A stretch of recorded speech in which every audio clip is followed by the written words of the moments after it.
My name is Tessa Whitfield, and at 29, I had built the kind of life that didn't impress anyone at dinner parties, but felt like mine in every way that mattered. I worked as a hospice music therapist in a mid-sized city in Central Oregon, which meant I spent my days carrying a guitar and a small Bluetooth speaker into rooms where people were dying. It sounds heavy when I say it out loud, and sometimes it was. But mostly, it was the quiet privilege of sitting with someone in the last weeks of their story and helping them remember the songs that it soundtracked the good parts. Before I tell you what happened to me last spring, I'd really love to know where you're listening from and what time it is for you right now. Drop it in the comments. I read every single one, and there's something about knowing strangers across the country and around the world are sitting with this story that makes the whole thing feel less lonely. The phone call that broke my life open came on a Wednesday afternoon in late March. I was in my car in the parking lot of a long-term care facility in Bend, eating a sad gas station sandwich and trying to decide whether I had it in me to swing by the grocery store before going home. My phone lit up with a number I didn't recognize, an area code from southern Arizona, and something in my chest tightened before I even answered.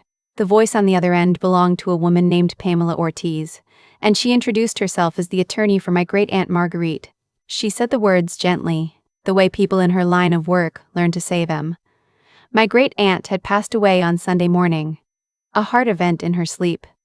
No pain, no fear. Just the slow letting go of a woman who had lived 84 full years. I sat in that parking lot and cried into my steering wheel for 40 minutes. Aunt Margie had been the most important adult in my childhood. My mother's aunt, technically, but she'd functioned as something closer to a second grandmother, or maybe a fairy godmother who happened to wear Wranglers and smell like horse liniment. She had a small ranch outside of Sedona where she ran a rescue operation for old quarter horses, the ones nobody wanted because their show careers were over, and their teeth were worn down. Every summer from the time I was 7 until I left for college, my parents shipped me to her ranch for 6 weeks. She taught me how to throw a halter, how to read a thunderstorm coming over the red rocks, how to sit still long enough that a barn cat would crawl into your lap. She was the person who gave me my first guitar, a beat-up Yamaha she bought at a pawn shop in Flagstaff, and she was the one who told me, the summer I turned 16 and was going through it, that I didn't owe anyone an explanation for being soft. Pamela Ortiz told me there would be a small graveside service that Saturday in Sedona and that she needed to meet with me the following Monday morning to discuss the will. I told her I'd be there. I called my supervisor, requested bereavement leave, and started packing a duffel bag while I was still on the phone. I called my parents that night. My mother, Lorraine, picked up on the third ring, and when I told her, there was a pause. Not the kind of pause that holds grief in it, a different kind, the kind where someone is doing math behind their eyes. "Oh, honey," she said, in a voice that was already rehearsing itself for sympathy. "That's so sad. We hadn't talked to Aunt Margie in years, but she was something else, wasn't she? Did the lawyer say anything about, the estate?" I told her I didn't know yet. My stepfather Bryce got on the line a minute later, and he didn't bother with condolences at all. He just asked, in his clipped contractor voice, whether the ranch was still in her name and whether there were any outstanding mortgages. I told him I had to go, that I needed to pack. I should explain something here, because it matters. My biological father walked out when I was 4, and my mother married Bryce when I was 7. He owned a small construction company in Phoenix that mostly did home renovations for wealthy retirees, and my mother had eventually become his bookkeeper. They were not poor. They were not even struggling. But they had this hunger underneath everything. This constant low hum of resentment toward anyone they perceived as having gotten something easy. I'd watched them spend 22 years circling other people's good fortune like buzzards. When my mother's cousin sold a piece of land in Cottonwood, they spent 6 months calling her greedy for not splitting the proceeds. When Bryce's brother got an inheritance from a college roommate of all people, Bryce talked about it for years, like he was personally owed a percentage. The funeral was small and bright and full of horses. Aunt Margie's neighbors brought casseroles. An old cowboy named Hollis, who'd worked her property for 2 decades, cried openly into a red bandana. My mother and Bryce flew in that morning and were there in their funeral clothes, my mother dabbing at her eyes with a tissue she kept folding and unfolding, and I could tell she'd never spoken to Aunt Margie about anything more meaningful than holiday cards in the last 15 years. When the service ended, Bryce immediately walked the property line. He didn't pretend to be doing anything else. He just walked the perimeter, looking at the fences and the irrigation, like he was already running comps in his head. Monday morning, I sat in Pamela Ortiz's office in a strip mall in West Sedona. She was a woman in her early 60s, with silver hair cut short and a turquoise pendant on a leather cord. She handed me a tissue before she said a word, and then she told me what my great-aunt had left me. The ranch, all 94 acres of it. The barn, the 4-stall stable, the small adobe house Margie had lived in for 40 years. The easement that ran down to the seasonal creek, the water rights, and a brokerage account she'd built up over decades of frugal living. She also left me the 7 horses currently in residence, with a separate fund earmarked for their care until their natural deaths. The total value of the estate, Pamela told me carefully, was approximately $1.8 million. The land alone, given what Sedona real estate had done over the last decade, was worth most of that. I don't know how to describe what I felt. It wasn't joy. It was closer to vertigo. Aunt Margie had given me the place where I'd become myself. The mesa where I'd watched my first sunrise alone. The barn where I learned that grief could be carried by a body bigger than yours. She had also, Pamela explained, left me a sealed letter. Pamela slid it across the desk. I tucked it into my bag without opening it. Some things you don't read in a strip mall. When I told my parents that evening, sitting at the dinner table at the rental they booked, my mother went very, very still. Bryce set his fork down. "The whole property?" he said. "Just to you?" I told him yes. My mother started crying, and at first I thought she was crying because she was happy for me, or because she was finally letting some grief out. But then she said, "Tessa, that's not right. That should have been split. I'm her blood, you're her great niece. That's not how families work." Bryce reached across the table and squeezed my mother's hand. "We'll fix this, Lorraine," he said. "Don't you worry about it. We'll figure this out." I drove back to Oregon 2 days later with the sealed letter on the passenger seat and a feeling in my stomach like something was watching me from the rearview mirror. I read the letter the night I got home, sitting on my apartment floor with a glass of cheap red wine. Aunt Margie's handwriting was the same as I remembered, square and slanted, the letters of someone who had learned to write in a one-room schoolhouse. The letter was 3 pages long. She told me she loved me. She told me she'd known I was the one for the ranch since the summer I was 11, and I'd stayed up all night in the foaling stall with a mare named Coraline. She told me she'd watched my mother and Bryce over the years and she had no illusions about either of them. And then, in the second page, she wrote a sentence that I read 3 times before I understood it. "Whatever you do at this place, get yourself protected before you tell them anything they could use. Your mother is my niece, and I've loved her since she was a baby. But she has a sickness around money that has only gotten worse since she married that man. And I will not have my horses or my land or my Tessa picked over by people who never once came to see me when I was alive." On the 3rd page, she gave me the name of a Phoenix attorney named Gerard Voss, with a phone number and a note that said, "I've already paid him a retainer for you. He knows what to do." I called Gerard Voss the next morning. He was a soft-voiced man in his late 50s who had apparently known my great-aunt for about 30 years. He told me that Margie had set the retainer up 2 summers earlier, after a Thanksgiving phone call with my mother had apparently rattled her. He explained, very gently, that the smart move, the move he and Margie had discussed at length, was to put the property and the brokerage account into an irrevocable trust as quickly as possible, with me as the sole trustee and sole beneficiary. He explained what that meant in plain language. Once the assets were inside the trust, I would no longer personally own them. The trust would. Which meant that no one could pressure me into signing the property over. Because legally, I no longer had the power to do so as an individual. The trust was its own legal person, and its own legal person was, by design, almost impossible to crack open. I asked him if we could move fast. He said he'd been ready for 2 years. I drove back down to Phoenix that weekend. I signed papers in his office for an entire afternoon, my hand cramping by the end. The deed transferred from Aunt Margie's estate to me, and then immediately, the same week, into the Whitfield Family Heritage Trust. The brokerage account moved into the trust the following Tuesday. The whole thing was recorded with the Coconino County Recorder's Office before the end of April. I told no one. Not my coworkers, not my best friend in Portland, not my parents. A week after the paperwork was finalized, my mother started calling. The first call was sweet. She wanted to come visit me in Oregon just girl time, mother-daughter weekend. I said I was slammed at work. The second call, 4 days later, was a little sharper. She wanted to talk through what I was going to do with Margie's place. I told her I hadn't decided. The third call, a week after that, was Bryce on the line, and he had clearly been drinking. He started by saying he just wanted to be helpful, that as a real estate professional he could line up an appraiser for me, get the property listed, and that ranch land in Sedona was at an absolute peak right now, and we'd be foolish not to capitalize. I told him I wasn't selling. He laughed. Not a mean laugh. A patient laugh. Like he was speaking to a child who didn't understand that the stove was hot. Tessa, he said.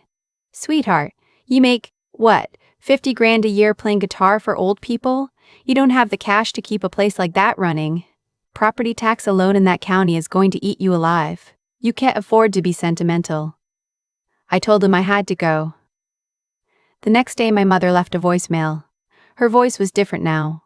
The sweetness was gone, replaced by something that sounded almost wounded. Tessa, your stepfather and I have been talking, and we feel very strongly that the right thing to do is for the three of us to sit down and figure out a fair distribution. Your great-aunt was a wonderful woman, but at the end of her life she was not in her right mind, and she made a decision that was not in keeping with how the family handles things. I'm asking you, as your mother, to be reasonable. We're coming to see you on Saturday. Please be at your apartment at noon. I didn't call back. I called Gerard Voss instead. He told me to do nothing, say nothing, sign nothing, and to record any in-person conversation with them, since Oregon is a one-party consent state. He told me to call him the second they left. They showed up at 12:15 on Saturday. Bryce had a folder. My mother had a casserole, which I think was meant to be a peace offering, and which she set down on my counter like she owned the place. We sat on my couch. I had my phone in my hoodie pocket, recording. Bryce opened the folder. Inside were 3 documents.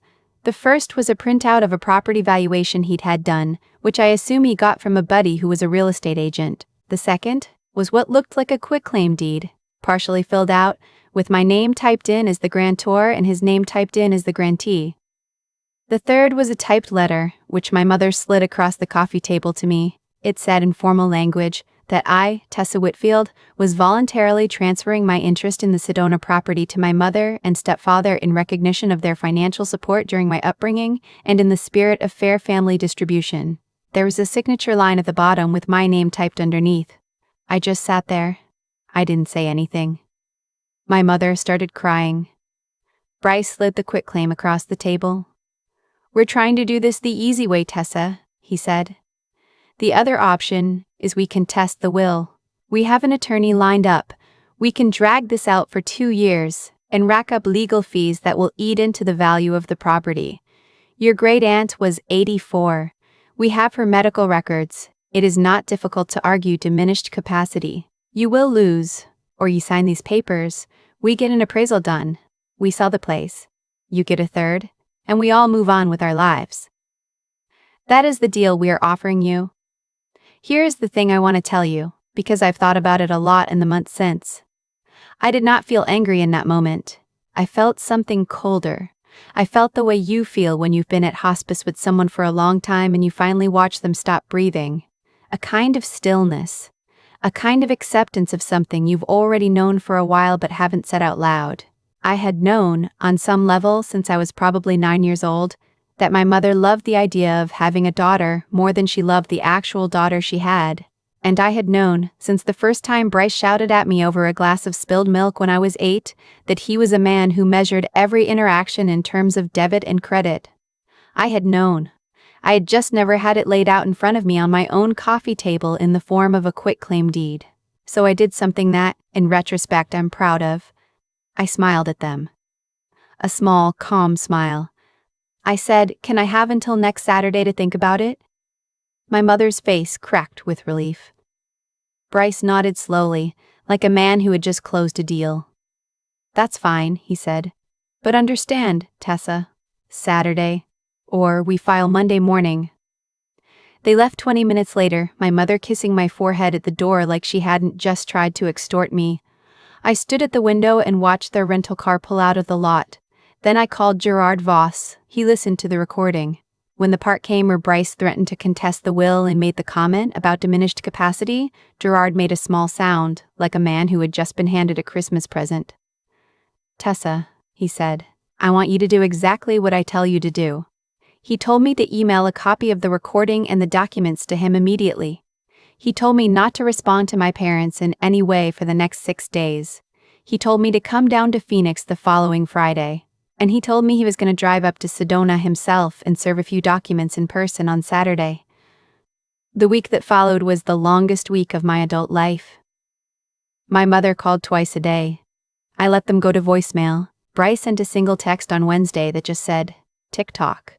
I didn't answer. On Thursday I drove to Phoenix and met Gerard at his office. He explained what was going to happen on Saturday. He was going to come with me to my apartment. My parents were going to arrive expecting a signature.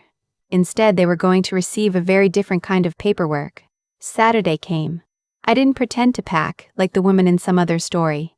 I just made myself a pot of coffee and sat on my couch and waited. Gerard arrived at 11:45 in a charcoal suit. He had a leather portfolio. He sat in the chair across from my couch, and we waited. My parents arrived at 12 sharp. My mother had brought flowers this time, like a woman accepting a graduation.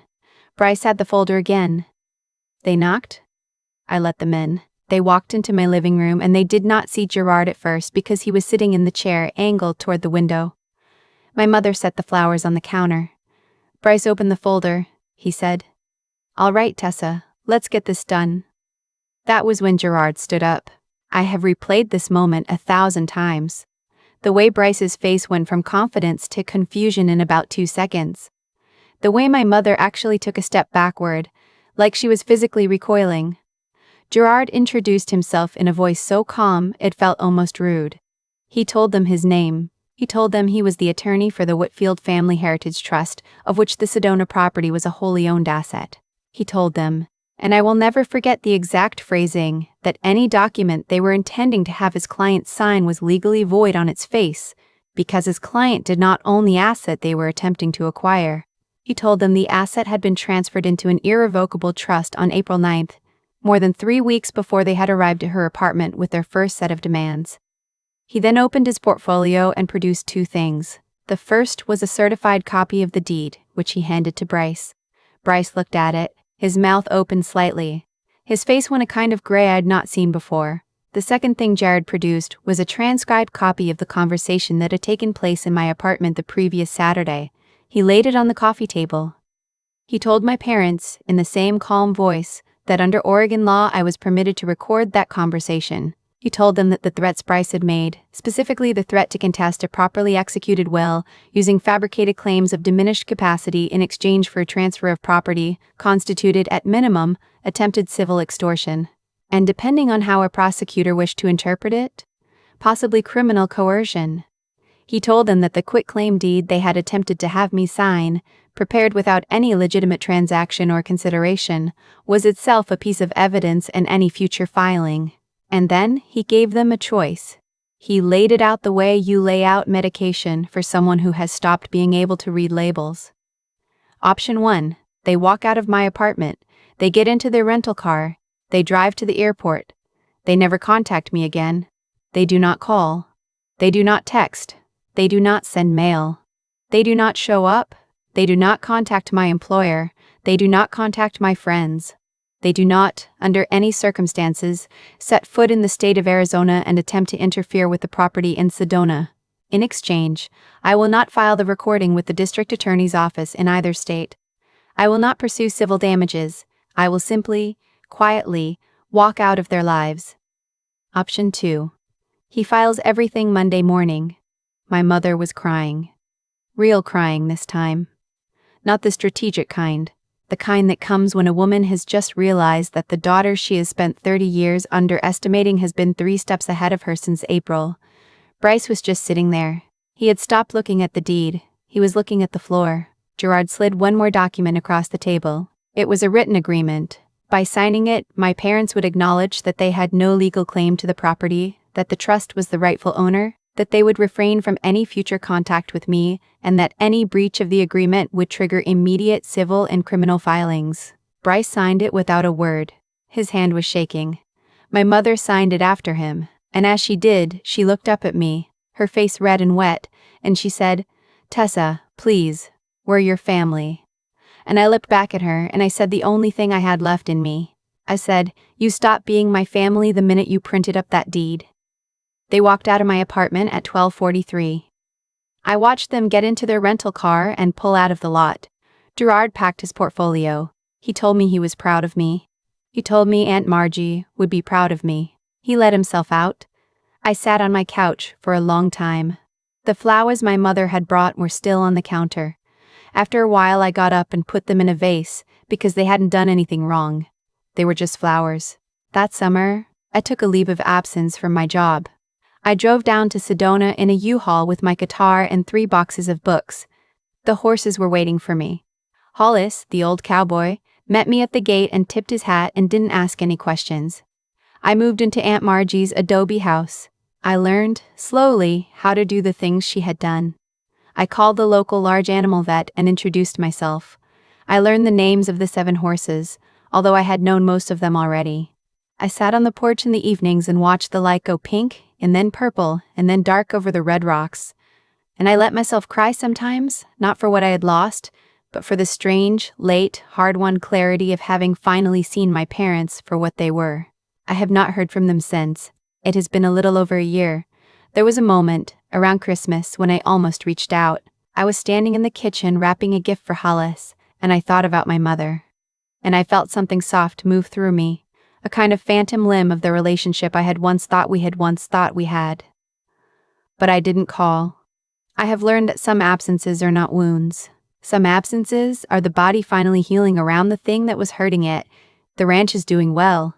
We took in 2 more rescue horses last fall, a pair of bonded geldings whose owner had passed away. I kept my hospice practice going remotely for a while, then transitioned into doing music therapy for an organization down here that works with veterans. The work is different, but the principle is the same. You sit with someone, you play the songs that mattered to them, you let the music carry what words can't. Aunt Margie left me more than a property. She left me the proof that someone had seen me clearly all the way through and decided I was worth protecting. That is a kind of inheritance you cannot put in a trust, and it is the kind that nobody can ever take from you. The land is the land. The horses are the horses.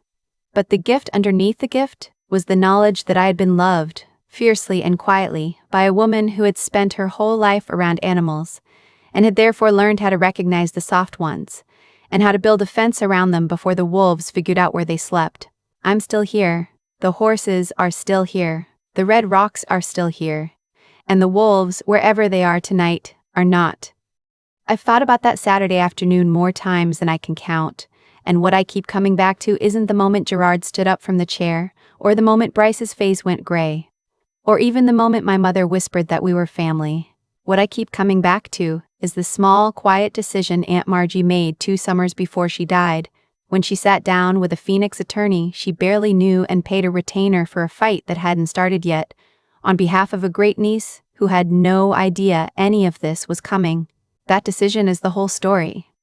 Everything that happened in my apartment that day was just the echo of a kindness she planted in advance. I think about cause and effect a lot now, because the math of what unfolded was so clean, it almost felt unfair. My mother and Bryce spent 22 years rehearsing a posture of entitlement, treating other people's good fortune as something they were owed a piece of, and when their moment finally came, they walked into it with the same arrogance they had used on everyone else. They didn't lose because they were unlucky. They lost because the seeds they'd been planting for 2 decades were exactly the kind of seeds that grow into a quitclaim deed on a coffee table. Aunt Margie, on the other hand, spent her life being soft with horses and hard with paperwork, and what grew from her seeds was a fence around someone she loved.